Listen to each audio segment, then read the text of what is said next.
வணக்கம் மாணவ தங்கங்களா. 11th standard கெமிஸ்ட்ரியில unit 11ல இப்போ என்ன பார்க்க போறோம்னா ஆப்டிக்கல் ஐசோமெரிசம் பார்க்க போறோமா.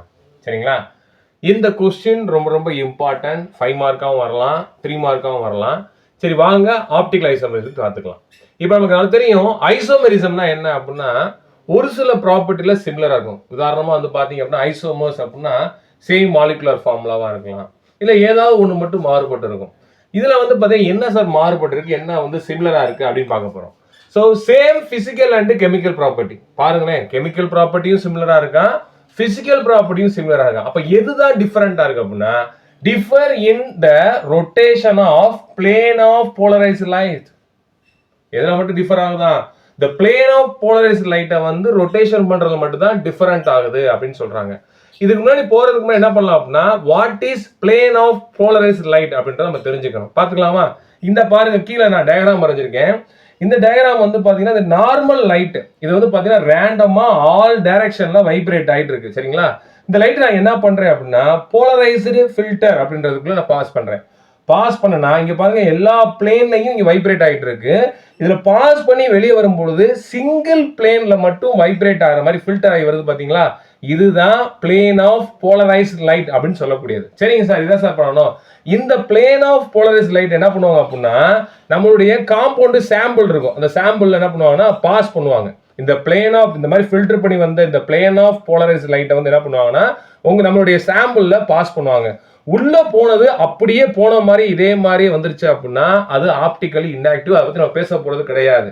ஆனா உள்ள போறது நம்ம என்ன படிச்சோம், rotation, differ in the rotation of plane of polarized. அப்ப இது என்ன உள்ள போன லைட் ரொட்டேட் ஆக போகுது. எப்படி அப்படின்னா ரெண்டு விதமா ஆகலாம்யா. ஒன்னு வந்து பார்த்தா அப்படின்னா கிளாக் வைஸ், அதாவது right side it's rotates to right or clock wise. அப்படி போச்சு அப்படின்னா அதுக்கு பேரு டெக்ஸ்டோ ரொட்டேட்டரி அப்படின்னு பேரு. அதை டி அப்படின்னு சொல்லுவாங்க, ஸ்மால் லெட்டர் டி ல சொல்லுவாங்க. சரிங்களா? அப்புறம் என்ன ஆகுது அப்படின்னா இல்ல கிளாக் வைஸா சுத்தல, ஆன்டி கிளாக் வைஸா சுத்தி வருது அப்படின்னா the left or anti clockwise, that is denoted by levo rotatory. இது எப்படி டினோட் பண்ணுவாங்கன்னா ஸ்மால் லெட்டர் ல டினோட் பண்ணுவாங்க. புரிஞ்சா என்னன்னு சொல்லி புரிஞ்சா? சோ பிளேன் ஆஃப் போலரைஸ்ட் லைட்டை நம்ம காம்பவுண்ட்ல சாம்பிள்ல பாஸ் பண்ணும்போது it's rotate right or left. இதுதான் ஆப்டிக்கல் ஐசோமெரிசம் அப்படின்னு சொல்லக்கூடியது. நெக்ஸ்ட் பார்ப்போம். அப்ப ஒரே வார்த்தையில எப்படி சொல்லலாம் ஆப்டிக்கல் ஐசோமெரிசம் அப்படின்றத? ability to rotate the plane polarized light. The compound has the ability to rotate the plane polarized light. அப்படி இருக்கக்கூடிய காம்பவுண்ட் தான் ஆப்டிக்கல் ஐசோமர்ஸ் அப்படின்றாங்க. ரைட்?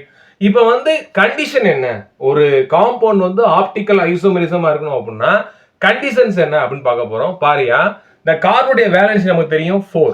அப்ப the carbon attaches 4 different atoms or group. அந்த கார்பனை சுத்தி இருக்கிற 4 ஆட்டம்ஸும் 4 குரூப்ஸும் பாத்தீங்கன்னா டிஃபரெண்டா இருக்கணும். எதுவும் ஒண்ணு கூட சேமா இருக்கணும், 4மே டிஃபரெண்டா இருக்கணும். அது ஃபர்ஸ்ட் கண்டிஷன். அப்படி இருக்கக்கூடிய கார்பனுக்கு பேர் வந்து என்னன்னா ஏசிமெட்ரிக் கார்பன் ஆர் முக்கியமான வார்த்தை என்னதுயா, கைரல் கார்பன். இப்பதான் அந்த வார்த்தையை நீங்க பாக்குறீங்க. அந்த carbon atom attached to 4 different group, that carbon is called asymmetric carbon or chiral carbon. That is denoted by C star அப்படின்னு போடுவோம். கார்பனுக்கு மேல அந்த ஸ்டார் இருந்துச்சு அப்படின்னா அந்த கார்பன் கைரல் கார்பன் அப்படின்னு பேர். சரியா? ரைட். அடுத்து ஒரு இம்பார்ட்டன்டான ஒரு முக்கியமான பாயிண்ட் வந்து என்ன அப்படின்னா the compound has நான் சூப்பர்இம்போசிபிள் மிரர் இமேஜஸ். அது என்ன நான் சூப்பர்இம்போசிபிள் மிரர் இமேஜ் அப்படின்னா, இப்ப கவனிங்க, என்னுடைய கையை நான் அப்படி வைக்கிறேன். சரிங்களா? இதுக்கு பக்கத்துல கண்ணாடின்னு வச்சுக்கோங்க, பக்கத்துல மிரர் வைக்கிறேன். மிரர் வச்சா இமேஜ் எப்படி வரும், இப்படி விழுவும். பாத்தீங்களா? நல்லா தெரியுதா? சோ இந்த பக்கம் இடையில கண்ணாடி வச்சேன்னா இதோட மிரர் இமேஜ், இதான் மிரர் இமேஜ், இப்படி கிடைக்கும். சரிங்களா? இப்போ என்ன பண்றேன், இதை கொண்டு போய் இந்த மிரர் இமேஜை கொண்டு போய் என்ன பண்றேன் அப்படின்னா என்னுடைய காம்பவுண்ட் மேல அப்படி தூக்கி வைக்கிறேன். இப்போ என்ன சூப்பர் இம்போசிபிள் ஆகுது, அதாவது மேல பொருந்துதா, ஒன்னோட பொருந்துதா, பொருந்தல.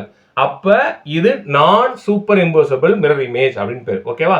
ரைட். இங்க வாங்க, எக்ஸாம்பிள் லாக்டிக் ஆசிட் கொடுத்துருப்போம். பாருங்களேன், this lactic acid கார்பனை பாருங்க, this carbon attached to 4 different groups, H, OH, COOH, CH3. சரிங்களா?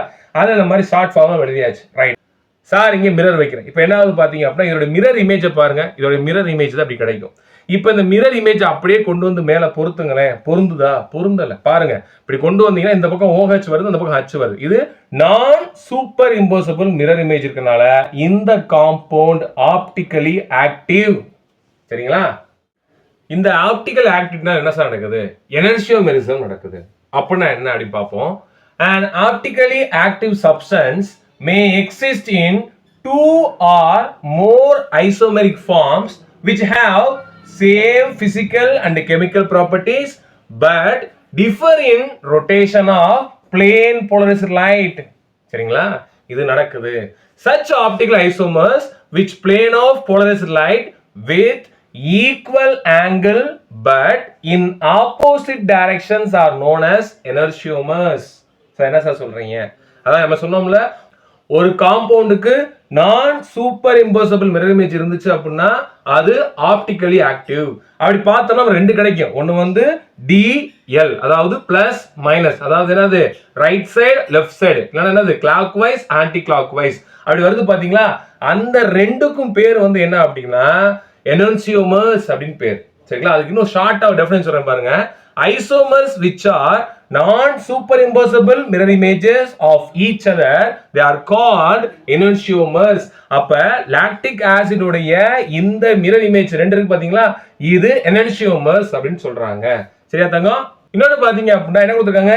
Equal angle but in opposite direction. இப்போ இந்த காம்பவுண்ட் என்ன பண்ணும் அப்படின்னா பிளேன் போலரைஸ்ட் லைட்டை வந்து என்னன்னா 30 டிகிரி என்ன பண்ணும்னா சாய்க்குமா, ஆங்கிள் சாய்க்கும். அதே மாதிரி இதுவும் என்ன பண்ணும் 30 டிகிரில சாய்க்கும். ஆனா என்ன ஒரு வித்தியாசம்னா இது +30 இருக்கும், இது -30 இருக்கும். இது கிளாக் வைஸா சுத்தும், ஆன்டி கிளாக் வைஸா சுத்தும். சரியா? இந்த ஃபினாமினாத்தை என்ன சொல்றாங்க அப்படின்னா எனர்ஜியோமெரிசம் அப்படின்னு சொல்றாங்க. கண்டிப்பா இந்த வீடியோல உங்களுக்கு ஆப்டிக்கல் ஐசோமெரிசம் பத்தி ஒரு புரிதல் ஏற்பட்டிருக்கும். மறக்காம இது உங்க ஃப்ரெண்ட்ஸுக்கு ஷேர் பண்ணுங்க, நம்ம சேனலையும் சப்ஸ்கிரைப் பண்ணுங்க. தொடர்ந்து இது மாதிரி வீடியோ வந்துகிட்டே இருக்கு. நன்றி மாணவ தங்கங்களா.